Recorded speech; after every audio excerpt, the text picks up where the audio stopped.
The morning sun cast long shadows across the Texas plains as Sarah Mitchell knelt beside the creek, her weathered hands working methodically to wash the blood from a torn shirt. 3 months had passed since the Comanche war party had taken her from her homestead, 3 months since she had watched her husband fall defending their small cabin. The memory still burned in her chest like a piece of hot coal that refused to cool. She had stopped counting the days. Time moved differently here among the Comanche, measured not by the ticking of her grandfather's clock, but by the rhythm of seasons, the migration of buffalo, and the phases of the moon. Her hair, once carefully braided and pinned, now hung loose and tangled down her back, bleached even lighter by the relentless sun.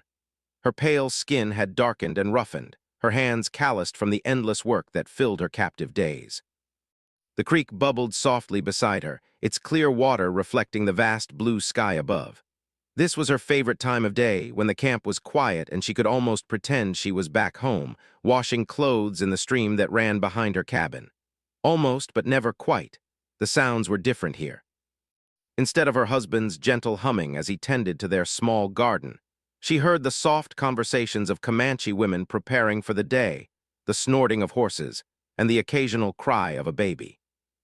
She belonged to Chief Running Bear now, though belonged felt like too simple a word for the complex relationship that had developed between them.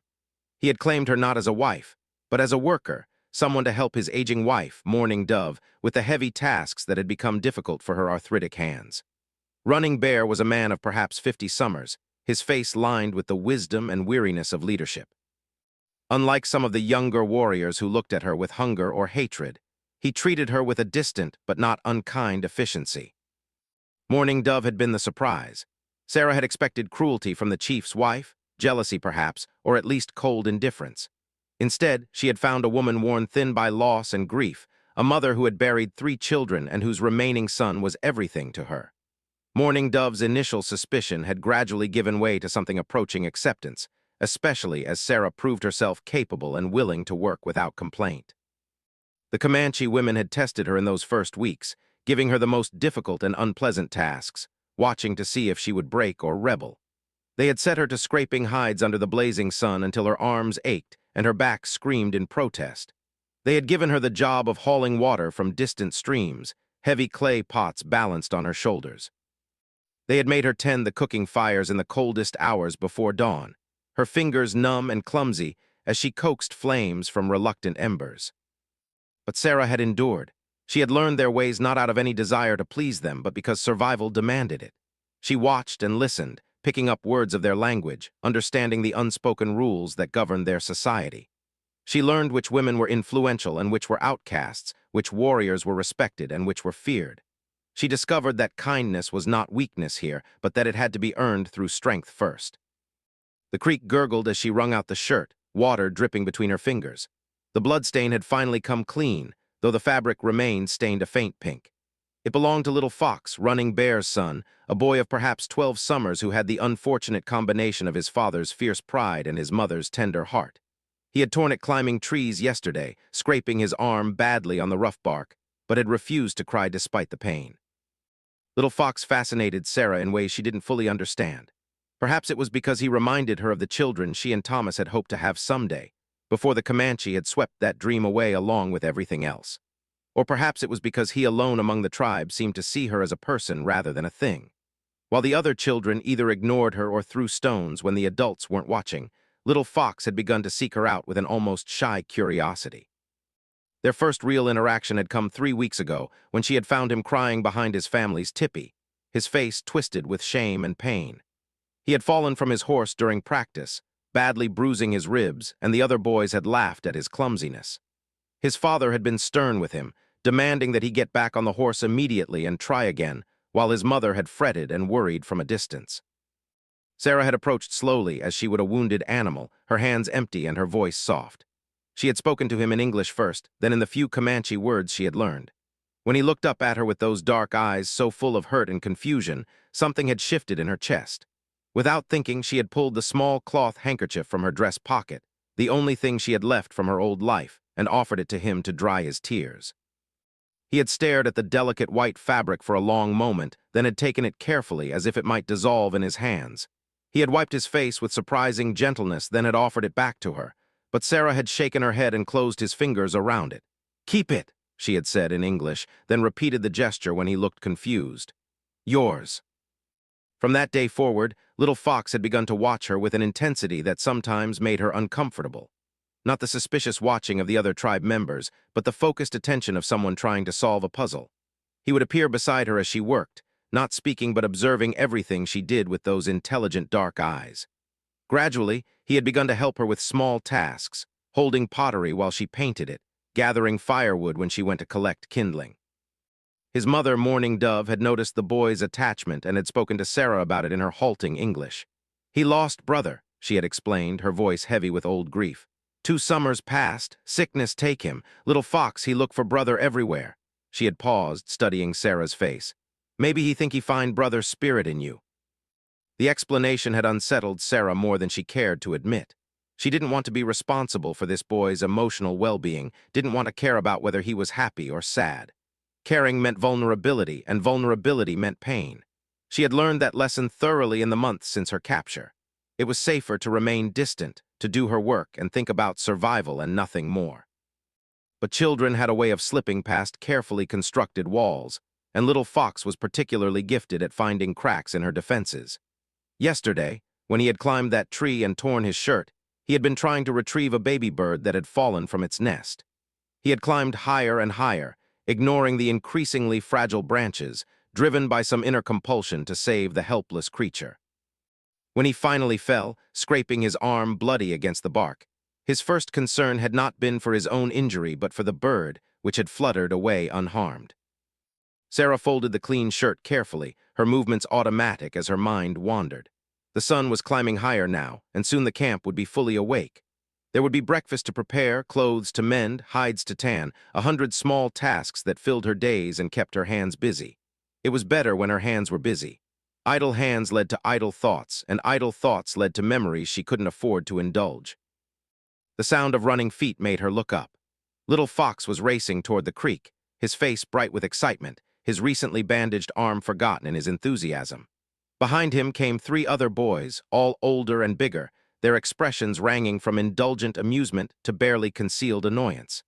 Sarah recognized them as the sons of prominent warriors, boys who were already beginning to show the signs of the men they would become. "Sarah," little Fox called out, using the English pronunciation of her name that he had learned from his mother. "Come see, we found place where beavers live." She stood slowly, brushing dirt from her knees. The other boys looked at her with the casual disdain they showed to all captives, but little Fox's excitement was infectious. He grabbed her hand without thinking, then released it quickly when one of the older boys snickered. His face flushed with embarrassment, but he lifted his chin defiantly. "Show me," Sarah said quietly in Comanche, one of the phrases she had mastered. Little Fox's face brightened again, and he began chattering excitedly about the beaver dam they had discovered upstream, about the small ponds the industrious animals had created, about the fish that had gathered in the still water. As they walked, Sarah found herself drawn into the boy's enthusiasm despite her better judgment. He had a gift for seeing wonder in the world around him, for finding magic in the ordinary. It was a quality she remembered from her own childhood, before life had taught her to be cautious and guarded. Watching him now, gesturing excitedly as he described the beaver's work, she felt an unexpected pang of something that might have been maternal protectiveness. The beaver dam was indeed impressive, a carefully constructed barrier of sticks and mud that had transformed a section of the creek into a series of small pools. The boys spread out along the banks, pointing out fish and water insects, arguing about the best places to set snares. Little Fox stayed close to Sarah, continuing his detailed explanation of everything they had observed. It was while he was leaning over the water, trying to show her a particular fish that had caught his attention, that disaster struck. The bank was muddy from recent rains, more treacherous than it appeared. His foot slipped, and before anyone could react, he tumbled headfirst into the deepest of the beaver pools. The other boys laughed at first, thinking it was just another of little Fox's clumsy accidents. But their laughter died quickly when he didn't surface immediately. Sarah could see him beneath the water, struggling weakly, his movements becoming increasingly frantic and uncoordinated. The pool was deeper than it looked, and something was wrong with the way he was moving. "Help him," she shouted at the other boys, but they seemed frozen by shock and confusion. The oldest, a boy called Hawk's Cry, was already backing away from the water's edge. his face pale with fear. In Comanche culture, a warrior who could not swim was a source of great shame, and these boys, despite their youth, were already being shaped by such expectations. Sarah didn't hesitate. Without stopping to remove her heavy dress or consider the consequences of her actions, she plunged into the murky water. The cold struck her like a physical blow, driving the air from her lungs and making her muscles seize. But she forced herself forward, diving down toward the struggling figure of little Fox. The water was murkier than she had expected, filled with sediment and plant matter stirred up by the boy's struggles. She had to feel her way through the murk, her hands searching desperately until they finally closed around his arm. He was heavy, heavier than she had anticipated, and for a moment she wasn't sure she would be able to lift him to the surface. But then her feet found purchase against the muddy bottom, and she pushed upward with all her strength. They broke the surface together, both gasping and choking, water streaming from their hair and clothes. Little Fox was conscious but barely responsive, his lips already taking on a blue tinge that terrified her. Getting him to shore was a nightmare of slippery mud and grasping roots. The other boys had finally overcome their paralysis enough to extend a branch for her to grab, but their help was tentative and fearful. It was clear they expected punishment for their failure to act, punishment that might extend to their own families. Sarah finally managed to drag little Fox onto solid ground, where he lay coughing and shivering, water streaming from his clothes. But even as relief flooded through her, she realized that their troubles were far from over. Already she could hear shouts from the direction of the camp, voices raised in alarm and anger. Someone had seen what happened, or perhaps one of the boys had run to get help. Running Bear arrived first, his face a mask of controlled fury that made Sarah's blood turn to ice in her veins. Behind him came Mourning Dove, her maternal concern warring with her fear of her husband's anger. Other warriors followed, their faces grim and disapproving. A captive touching the chief's son, entering water with him, presuming to save him when his own people had failed. It was a violation of so many unspoken rules that Sarah couldn't begin to count them. Little Fox struggled to sit up, water still dripping from his hair, and tried to speak. But his father silenced him with a sharp gesture. Running Bear's eyes were fixed on Sarah, and she could see the calculation taking place behind them. She had saved his son's life, but she had also humiliated his warriors and overstepped her position in ways that demanded response. The silence stretched endlessly, broken only by the gentle bubbling of the creek and little Fox's labored breathing. Sarah knelt in the mud, her dress heavy with water, her hair plastered to her head, and waited for judgment to fall. The silence that followed felt like a living thing, heavy and suffocating as the muddy water that had nearly claimed little Fox's life.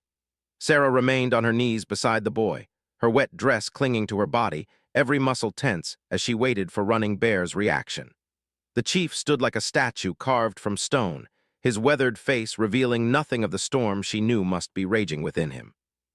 Little Fox tried again to speak, his voice a weak rasp that barely carried over the sound of the creek.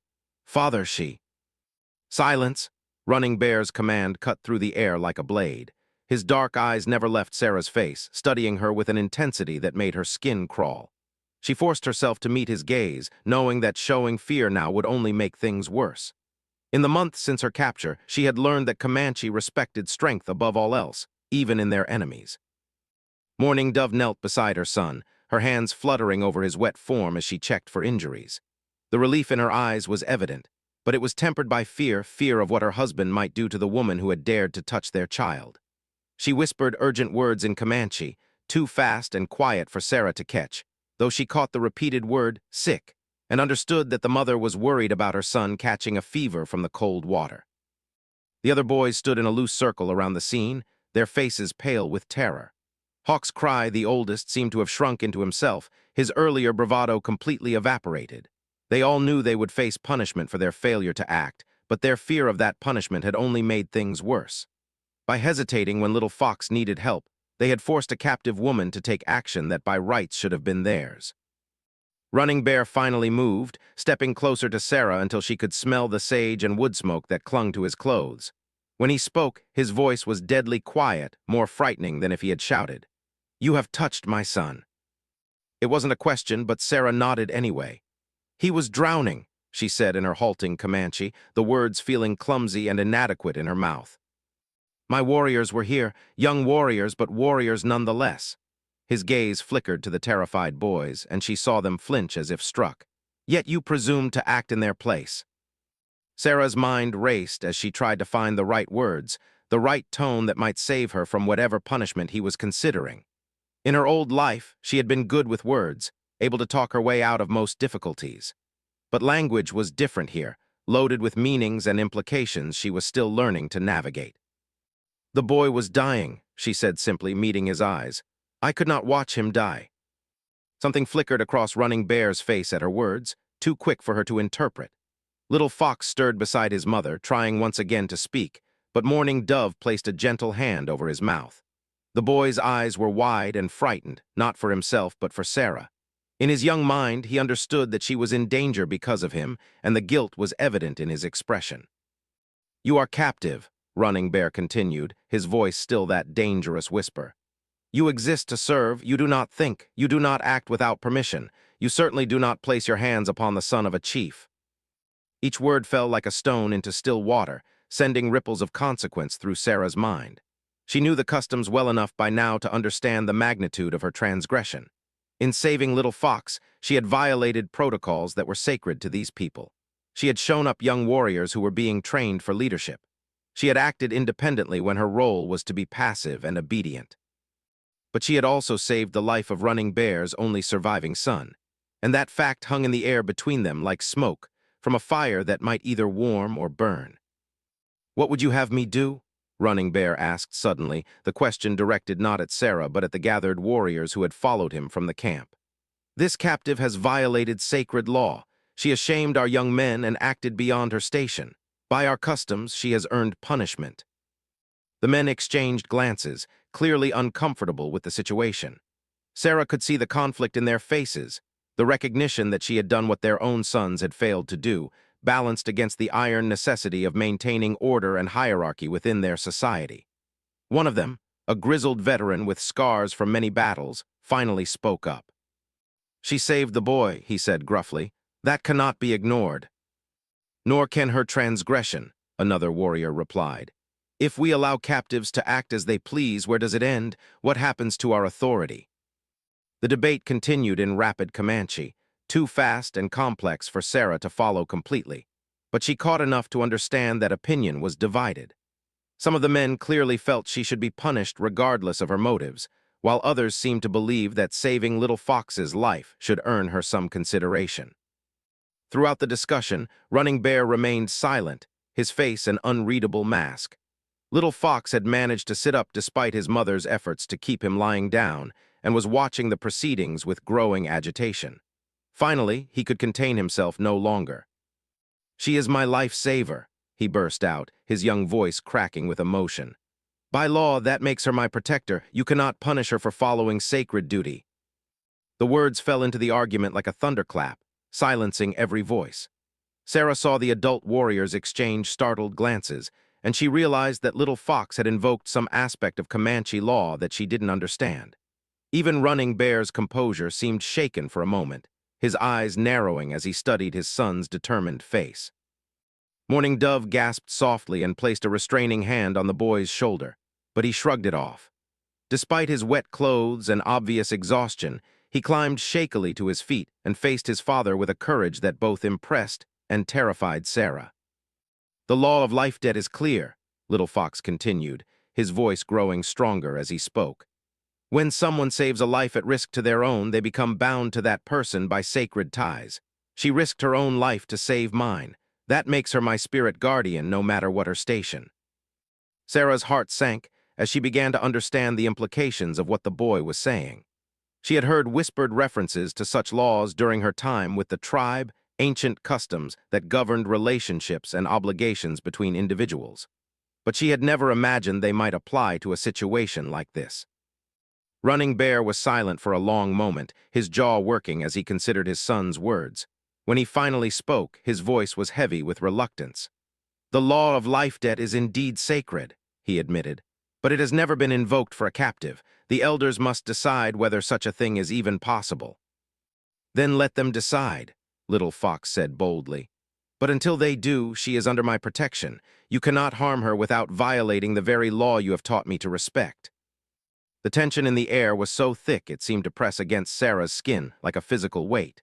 She realized that the boy's words had created an impossible situation for his father. To punish her now would mean ignoring his own son's invocation of sacred law.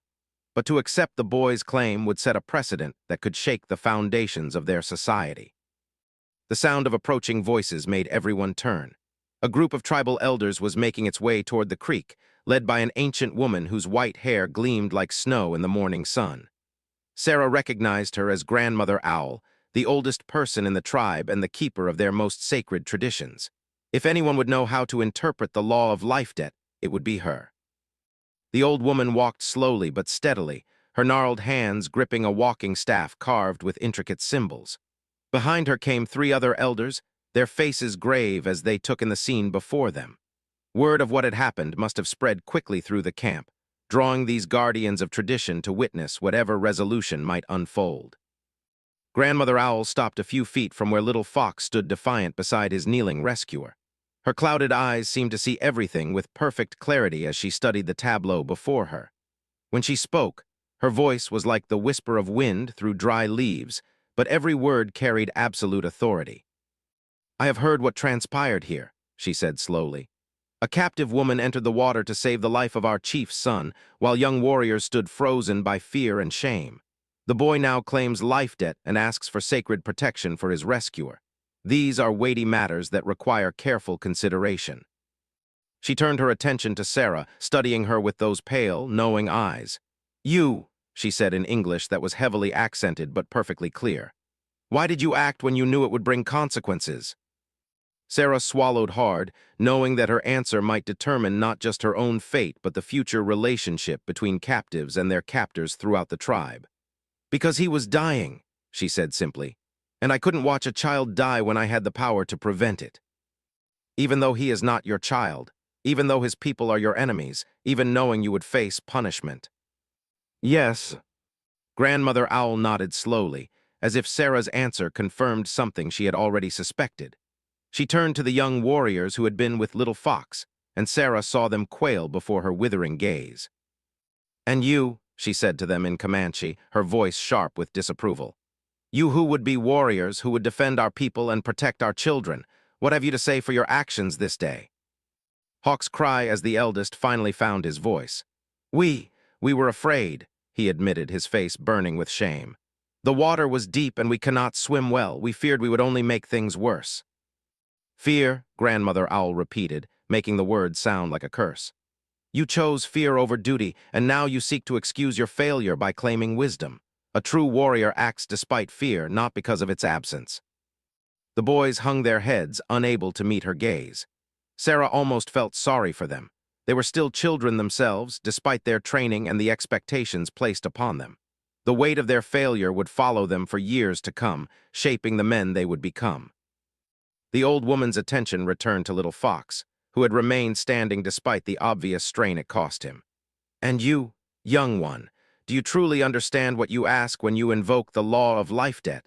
Do you comprehend the obligations it would place upon both you and this woman?"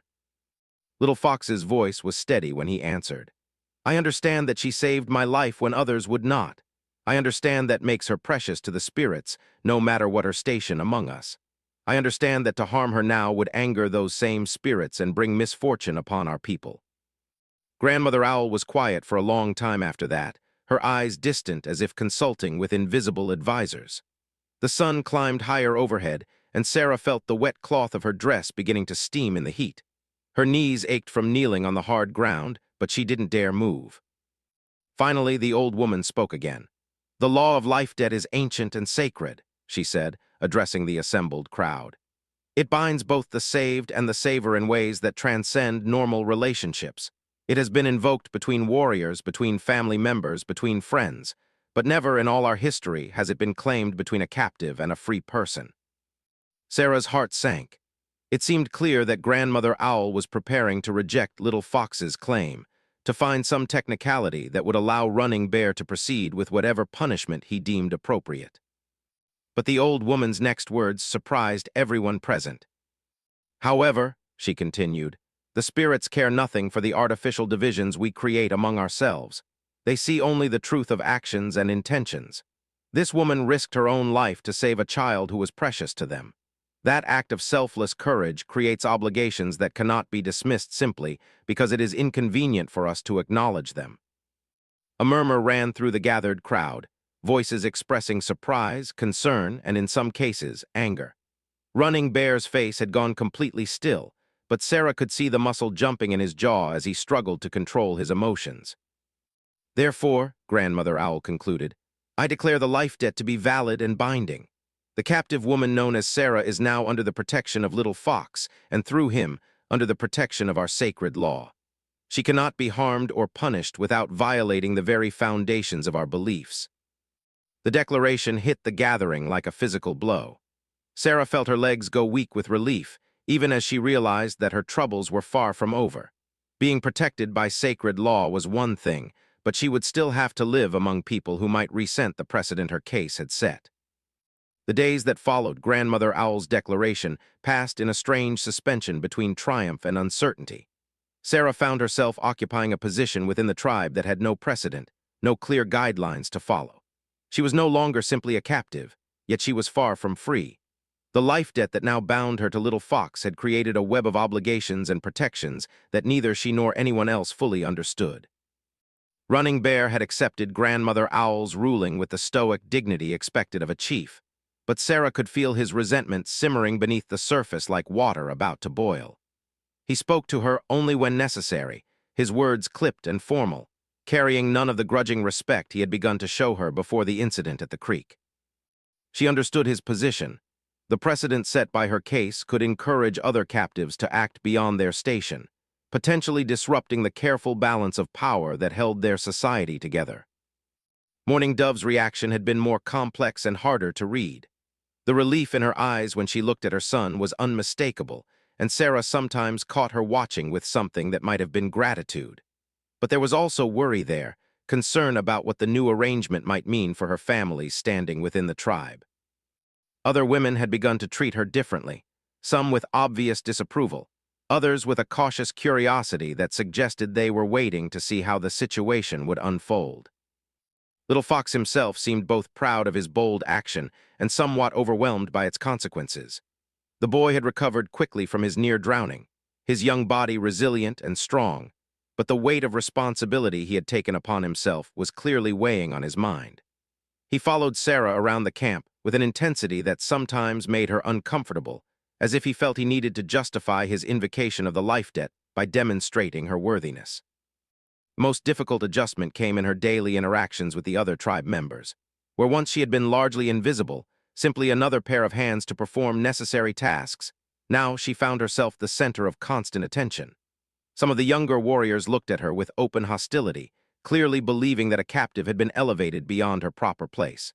Others watched with fascination, curious about this woman who had somehow changed her fate through a single act of courage. The children were the most honest in their reactions. Those who had previously ignored her now stared openly whenever she passed, whispering among themselves in voices just loud enough for her to hear. Some called her the Water Woman, or the one who saves. Others used less flattering terms that needed no translation.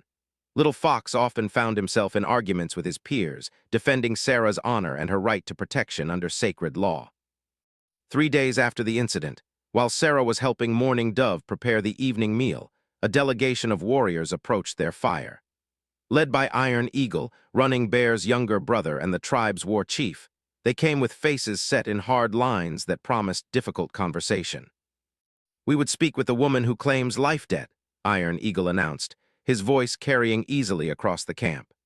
Other families paused in their activities to watch, sensing drama in the formal tone of his words. Mourning Dove's hands stilled on the corn she had been grinding, and Sarah saw her exchange a worried glance with her husband. Running Bear emerged from their tipi, his expression carefully neutral, but Sarah could see the tension in his shoulders. "Speak then," she said, setting down the bowl she had been holding and rising to face them. Little Fox appeared at her side as if summoned by some invisible signal, his young face fierce with protective instincts. Iron Eagle studied her for a long moment before speaking. "There are those among us who question whether one act of courage is sufficient to overturn the natural order of things. You were a captive yesterday. Today you claim the protection of sacred law. Tomorrow, what might you claim? The question hung in the air like smoke from a poorly tended fire, stinging and impossible to ignore. Sarah realized that this was more than just a challenge to her new status. It was a test of the precedent her case had set. How she answered would determine not only her own fate, but potentially the treatment of all future captives. I claim nothing, she said carefully, choosing her words with the precision of someone walking through a field of hidden snares. I acted to save a life. The law of life debt was invoked by Little Fox, not by me. I did not seek this protection, nor do I ask for anything beyond what sacred tradition demands. Yet you enjoy privileges now that other captives do not, Iron Eagle pressed. You eat at the chief's fire. You wear clothes unmarked by your captive status. You walk freely among us without constant supervision. How do you answer those who say you have gained too much from a single moment of bravery? Sarah felt the trap closing around her words. Whatever she said would anger someone, either those who resented her elevated status or those who had supported Grandmother Owl's ruling. She looked at Little Fox, seeing her own uncertainty reflected in his young eyes, and realized that her answer would affect him as much as herself. I work as I have always worked, she said finally. I serve this family as I have served them since my capture. The only thing that has changed is that I am now protected by law from punishment for the action that saved Little Fox's life. If that protection extends to other privileges, it is not by my choice, but by the wisdom of those who understand sacred tradition better than I. It was a diplomatic answer, one that acknowledged the benefits she had received while placing responsibility for them on the tribal elders rather than claiming them as her right. Iron Eagle's eyes narrowed slightly, but she could see that he recognized the skill with which she had navigated his challenge. Words carefully chosen, he admitted grudgingly. But words are wind. Actions are what matter among our people. What actions will you take to prove yourself worthy of the protection you have been given? The question caught Sarah off guard. She had been focused on defending her right to the protection, not on demonstrating that she deserved it. But she realized now that Iron Eagle was offering her an opportunity as much as issuing a challenge. If she could prove her worth through actions rather than just words, she might win over some of those who currently opposed her elevated status. What actions would you have me take? She asked, turning the question back on him. Iron Eagle smiled then, a cold expression that didn't reach his eyes. Winter approaches, he said. Our scouts report that the buffalo herds are moving south earlier than usual, and game is already becoming scarce in our traditional hunting grounds. Food will be precious in the months ahead. If you would prove yourself worthy of protection, then prove yourself capable of contributing to our survival when survival is most difficult. Sarah's mind raced as she considered the implications of his challenge. Winter on the plains was brutal, a test of endurance that claimed lives even among people who had lived there all their lives. For someone like her, still learning the ways of survival in this harsh land, it would be doubly dangerous. But she also recognized the opportunity he was offering. If she could demonstrate her value during the hardest season, when every contribution mattered, she might finally earn the respect rather than just the tolerance of the tribe. I accept your challenge, she said, her voice steady despite the fear that was growing in her chest. Tell me what I must do. Survive, Iron Eagle said simply. Survive and contribute. Make yourself so valuable to our survival that even those who question your status will recognize your worth. Do this, and none will dispute your right to protection under sacred law. He turned to leave, then paused as if struck by an afterthought. But know this, if you fail, if you become a burden during the harsh months ahead, the life debt that protects you now will not shield you from the consequences. Survival comes before sentiment, even sacred sentiment. With that, he walked away, his followers trailing behind him. The camp gradually returned to its normal activities, but Sarah could feel the weight of many eyes upon her. Word of the challenge would spread quickly, and by tomorrow everyone would know that her elevated status was contingent upon proving herself when the stakes were highest. Little Fox tugged at her dress, his face troubled. You should not have accepted, he said in his mixture of English and Comanche that had become their private language. Winter is hard for those born to it, for you. He didn't finish the sentence, but Sarah understood his concern. She knelt down to look him in the eyes, seeing the boy who had been brave enough to invoke sacred law on her behalf, who had stood up to his own father to protect her. I couldn't refuse, she said gently. To refuse would be to admit that I am not worthy of the protection you gave me. That would dishonor both of us. But what if you? He couldn't bring himself to voice his fear, but she could see it in his eyes. Then you will have done everything you could, she said, placing her hands on his shoulders. You saved my life as surely as I saved yours. Whatever happens now is not your responsibility. But even as she spoke the words, Sarah knew they weren't entirely true. Little Fox had bound himself to her through the life debt, creating obligations that ran both ways. If she failed to meet Iron Eagle's challenge, it would reflect on the boy who had claimed her as his spirit guardian. The thought of bringing shame upon him was almost more frightening than the prospect of facing winter on the plains. That evening, as the sun set in a blaze of orange and purple over the endless grassland, Sarah sat beside the fire and tried to plan for the challenge ahead.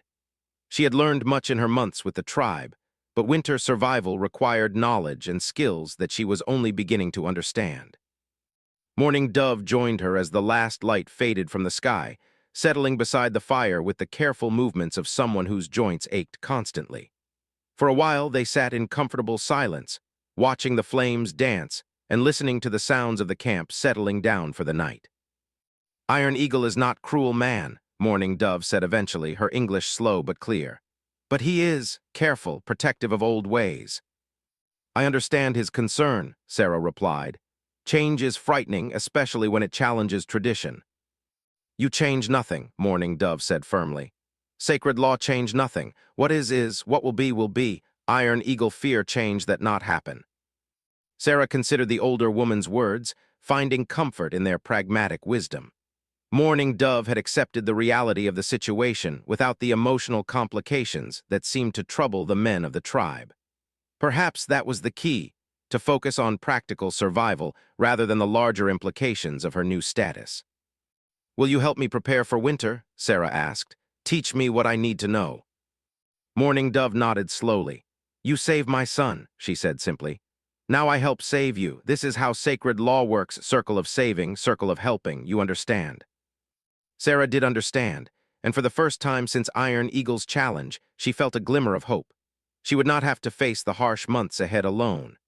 The life debt that had elevated her status had also created bonds of mutual obligation that might prove stronger than the resentment of those who opposed her. As the fire burned lower and the sounds of the camp faded into the quiet whispers of night, Sarah began to plan.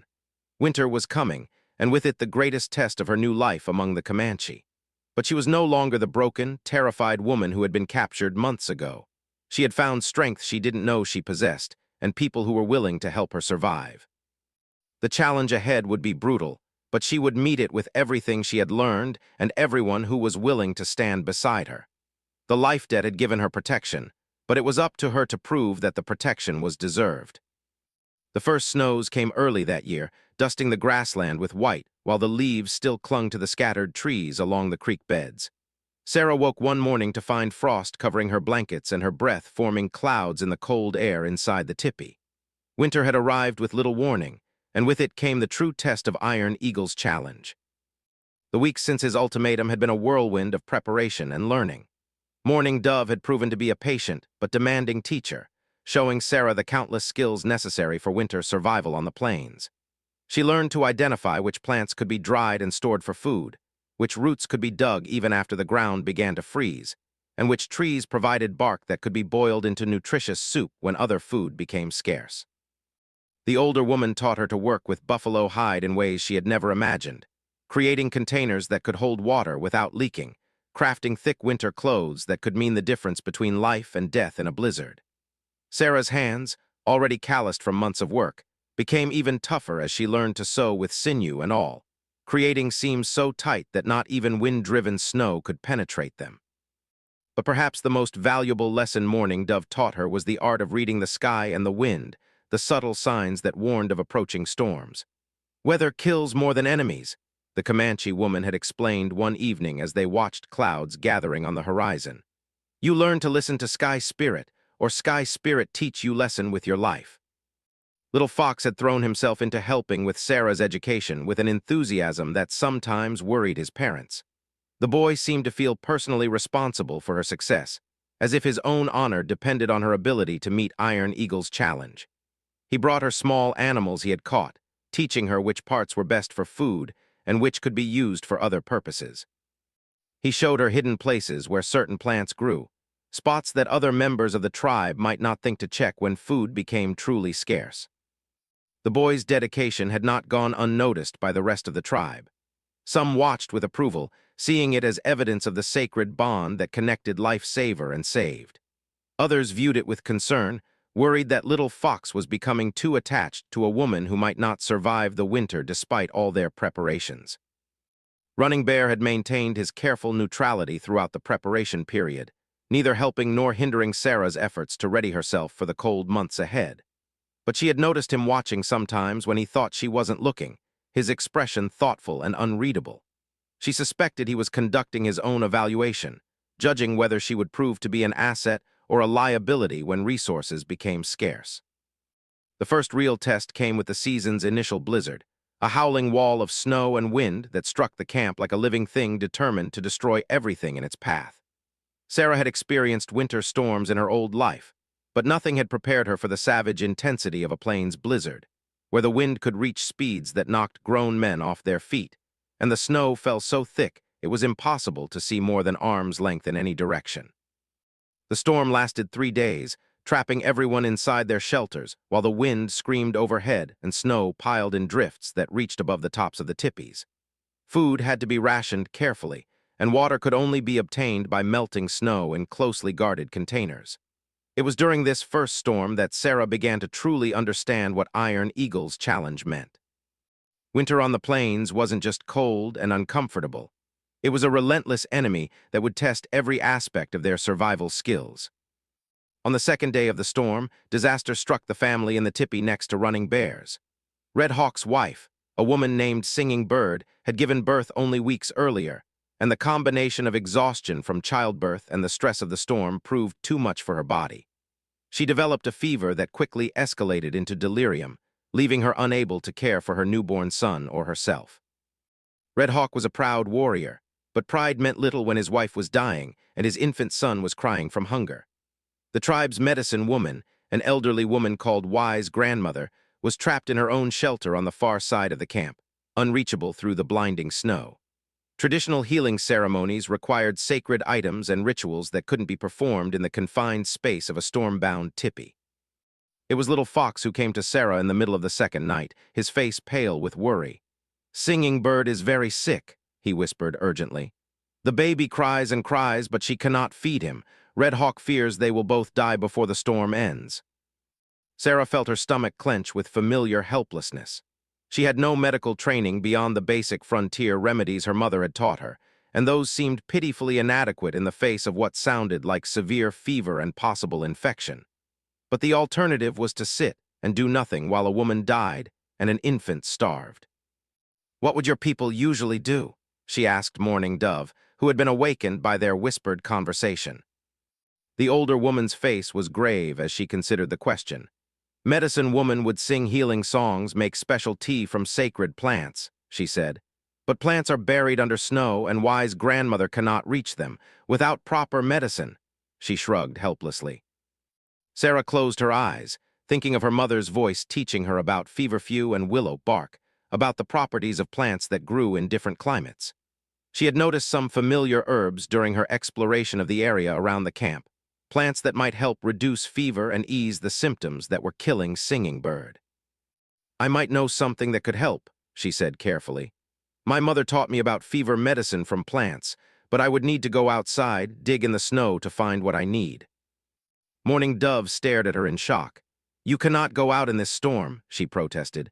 "You would be lost before you took 10 steps. The wind is strong enough to carry away a horse." "People will die if I do nothing," Sarah replied, the words heavy with certainty. "Little Fox, do you remember the place by the creek where we found those willows, the ones with the thick bark?" The boy's eyes widened as he understood what she was proposing. "You want to go there? Now, in the storm." "Willow bark can reduce fever," she explained to Mourning Dove, whose expression had shifted from shock to horror. "If I can find enough of it, boil it properly, it might give Singing Bird's body the strength it needs to fight whatever is making her sick." The discussion that followed was conducted in urgent whispers, but even the muffled voices were enough to wake Running Bear. When he learned what Sarah was proposing, his face went through a series of expressions that would have been comical under different circumstances.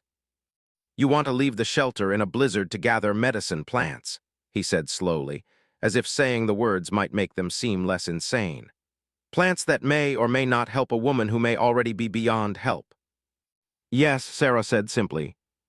"You understand that if you become lost in the storm, we cannot search for you until it ends. You would freeze to death long before we could find you." "I understand." Running Bear studied her face in the flickering firelight, searching for signs of madness or desperation that might explain such a reckless proposal. "Why?" he asked finally. "Why risk your life for a woman who has never shown you kindness, for a family that is not your own?" The question hung between them like a bridge Sarah would have to cross. She realized that her answer would tell Running Bear more about her character than all the months of observation that had preceded this moment. "Because it's the right thing to do," she said. "Because I have knowledge that might save her life, and withholding it would make me responsible for her death. Because—" she paused, searching for words that would convey the complex emotions driving her decision. "Because I've learned that survival isn't just about keeping yourself alive. It's about keeping the people around you alive too. That's what makes us human instead of just animals." Running Bear was quiet for a long time after that, his eyes never leaving her face. When he finally spoke, his voice carried a note she had never heard from him before, something that might have been respect. "If you are determined to do this thing," he said slowly, "then you will not go alone. Little Fox knows those willows better than anyone. He will guide you." "Father, no," Mourning Dove protested immediately. "You cannot send the boy out in such weather." "I won't take him," Sarah said firmly. "This is my choice, my risk. I won't put Little Fox in danger for my decisions." But Little Fox had other ideas. "You saved my life," he said, his young voice surprisingly steady. "Now it is my turn to save others. I know where those willows are even in the storm. Without me, you will die before you find them." The argument that followed was brief, but intense. Mourning Dove pleaded with her husband and son to reconsider, while Running Bear seemed torn between pride in his son's courage and terror at the thought of losing him. Sarah tried repeatedly to insist that she would go alone, but Little Fox was adamant that she needed his guidance to have any chance of success. In the end, it was the sound of renewed crying from the neighboring tipi that settled the matter. The baby's wails were weaker now, suggesting that hunger and cold were taking their toll. Time was running out for both mother and child. "We go together," Little Fox declared with finality. "We find the willows, we help Singing Bird, we come home. This is what spirit guardians do for each other." Running Bear looked at his son for a long moment, then nodded slowly. "Then we prepare properly," he said. "If you are going to risk your lives on this foolishness, at least we will give you the best chance of surviving it." The next hour was spent in careful preparation. Running Bear produced ropes that could be tied around their waists and secured to the tipi, giving them a lifeline back to safety. Mourning Dove bundled them in extra layers of clothing and wrapped their faces to protect against frostbite. Little Fox gathered the tools they would need to strip bark from the willows, while Sarah tried to remember everything her mother had taught her about preparing willow bark medicine. As they prepared to venture out into the storm, Sarah felt a mixture of terror and determination that reminded her of the moment she had jumped into the creek to save Little Fox. Once again, she was about to risk everything on a desperate gamble to save a life. But this time, she wasn't acting alone. The life debt that bound her to Little Fox had created a partnership that might give them both the strength they needed to survive what lay ahead. The wind hit them like a physical blow when they pushed through the tipi flap, driving snow into their faces with such force that it was impossible to see or breathe normally. But Little Fox took her hand with the confidence of someone who had lived his entire life on these plains, and together they began to make their way toward the creek and the willows that might hold the key to saving 2 lives. The journey to the willows became a nightmare of stumbling blindness and numbing cold. The rope that connected them to the tipi played out behind them like a lifeline to sanity as they pushed forward through snow that reached their waists in some places. The wind howled around them with a voice that seemed almost alive, grabbing at their clothes and trying to tear them apart. Little Fox proved to be an invaluable guide, his small body somehow finding paths through the drifts that Sarah would never have discovered on her own. He moved with the instinctive knowledge of someone born to this land, reading signs in the storm that were invisible to her eyes. When she stumbled and nearly fell into a hidden depression, His firm grip on her hand kept her upright and moving forward. The cold was unlike anything Sarah had ever experienced. It seemed to seep through every layer of clothing, finding its way into her lungs with each breath, and turning her exhaled air into ice crystals that immediately froze to her face covering. Her fingers began to lose feeling despite the thick mittens Mourning Dove had provided, and her feet felt like blocks of ice inside her winter boots. But perhaps the most terrifying aspect of their journey was how quickly they became disoriented. The familiar landscape of the creek bed was transformed into an alien world of white chaos where nothing looked as it should. Sarah found herself completely dependent on Little Fox's navigation, trusting a 12-year-old boy to lead them safely through conditions that could kill experienced adults within minutes. When they finally reached the stand of willows, Sarah almost cried with relief. The trees stood like ghostly sentinels in the blowing snow, their bare branches whipping back and forth in the wind, but still recognizably the plants she needed. Little Fox immediately began clearing snow from the base of the largest tree, his movements efficient despite the bitter cold. Working with numb fingers and primitive tools in the middle of a blizzard proved to be one of the most difficult tasks Sarah had ever attempted. The bark seemed frozen to the tree trunk, requiring careful work with the knife to peel away strips without damaging the valuable inner layer that contained the medicinal properties. Several times, she had to stop and warm her hands against her body to restore enough feeling to continue working. Little Fox helped as much as he could, holding pieces of bark while she worked and shielding her from the worst of the wind with his own body. The boy's dedication was remarkable, despite his obvious discomfort. He never complained or suggested they abandon their mission. The trust he showed in her knowledge and abilities gave Sarah the strength to continue when her own confidence faltered. They gathered as much bark as they could carry, stuffing it into the leather pouches they had brought for that purpose. The return journey seemed even more harrowing than the trip out, as fatigue and cold began to take their toll on both of them. Sarah found herself stumbling more frequently, her legs growing clumsy and unresponsive. Little Fox stayed close beside her, his presence a constant reminder that she had to keep moving for his sake as well as her own. Following the rope back to the tipi required careful work, as the wind had blown snow over it in many places, obscuring their lifeline. There were moments when Sarah feared they had lost the trail entirely, that they would wander in circles until the cold claimed them both. But Little Fox's determination never wavered, and gradually the familiar shape of Running Bear's tipi emerged from the swirling snow like a miracle. They stumbled through the entrance flap more dead than alive, their clothes crusted with ice and their faces blue with cold. Mourning Dove immediately sprang into action, wrapping them in warm robes and forcing hot tea between their chattering teeth. Running Bear helped strip away their frozen outer garments, his face grim as he examined them for signs of frostbite. "Did you find what you needed?" he asked when they had warmed enough to speak coherently. Sarah nodded weakly and gestured toward the pouches of willow bark they had managed to preserve despite their ordeal. "I need to prepare it properly," she managed to say through lips that still felt frozen. "Hot water, a pot to boil it in, and time for it to steep." The next hour was a race against time, as Sarah worked to prepare the willow bark medicine, while Singing Bird's condition continued to deteriorate in the neighboring tipi. Using techniques her mother had taught her years ago, she carefully cleaned and chopped the bark, then set it to boiling in precious water that had been melted from snow. The familiar earthy smell of the brewing medicine filled the tipi, bringing back memories of her mother's kitchen and the many times she had watched similar preparations. But there was no time for nostalgia. Through the thin walls of the shelters, she could hear Red Hawk's voice, low and urgent, and the increasingly weak cries of his infant son. When the medicine was finally ready, Sarah strained it carefully and poured the bitter-smelling liquid into a gourd bowl.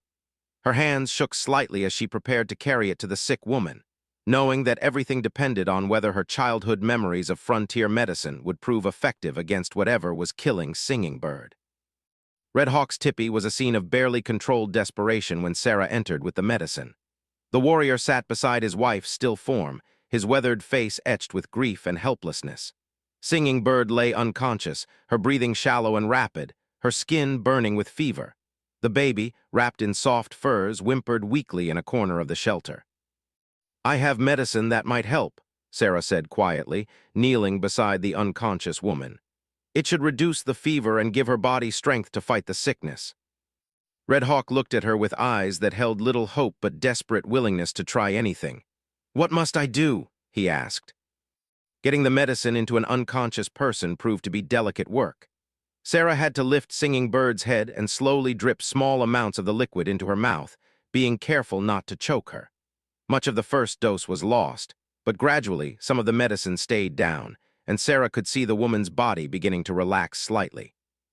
The waiting that followed was perhaps the most difficult part of the entire ordeal. Sarah sat beside Singing Bird through the rest of the night, monitoring her breathing and periodically giving her more of the willow bark tea. The fever seemed to fluctuate wildly at first, sometimes breaking enough for the woman to regain consciousness briefly before climbing again. Little Fox refused to leave her side, despite his parents urging that he rest after their dangerous journey. The boy seemed to feel that his presence was somehow necessary for the medicine to work, that the spiritual bonds created by their shared risk were an essential part of the healing process. As dawn approached, the storm finally began to weaken. The howling wind dropped to a steady moan, and the snow changed from blinding sheets to manageable flakes. It was during this transition that Singing Bird's fever finally broke completely, leaving her weak but conscious for the first time in days. Her first concern was for her baby, and Sarah helped bring the infant to her for feeding. The child latched on eagerly, his cries of hunger finally giving way to contented nursing sounds. Red Hawk wept openly at the sight, his relief too profound for the usual warrior stoicism. Word of Sarah's successful treatment spread quickly through the camp once the storm ended completely. The fact that she had risked her life to gather medicine for a woman who was not her family, during conditions that would have challenged the most experienced warriors, earned her a respect that no amount of arguing or explaining could have achieved. Iron Eagle came to see her that afternoon, his expression very different from the hostile challenge he had worn when issuing his ultimatum weeks earlier. He studied her face for a long moment, taking in the exhaustion and determination that marked her features.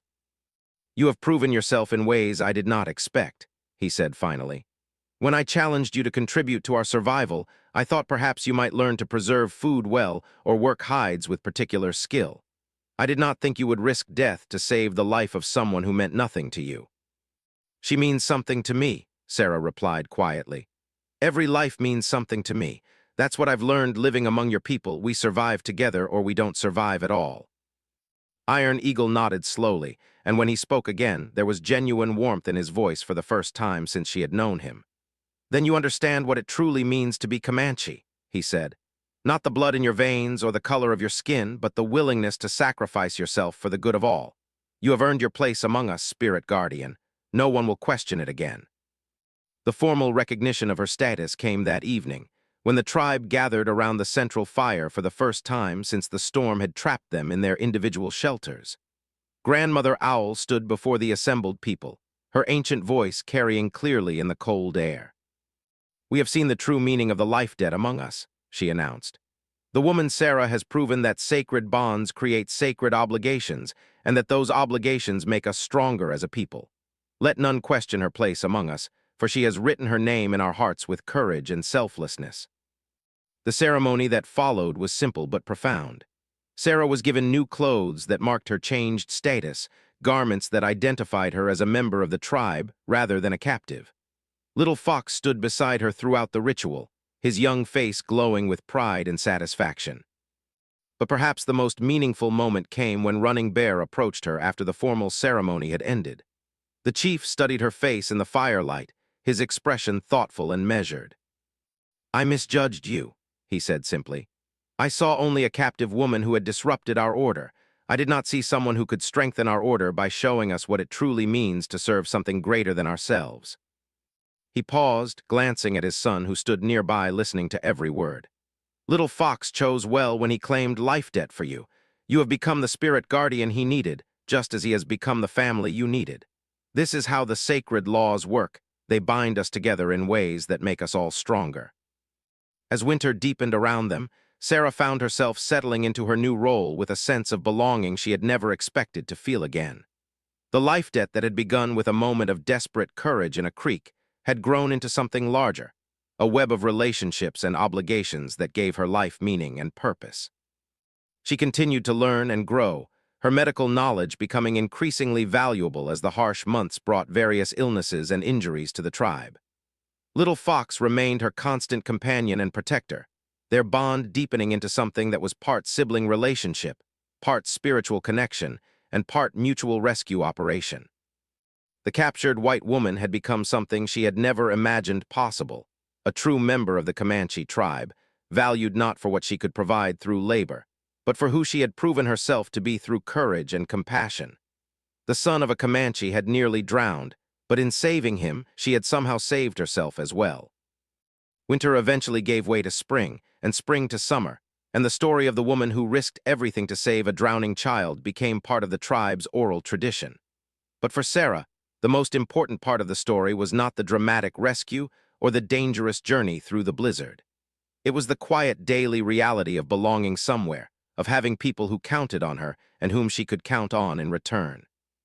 The life debt had given her protection, but more importantly, it had given her a family. And in the end, that made all the difference between mere survival and truly living.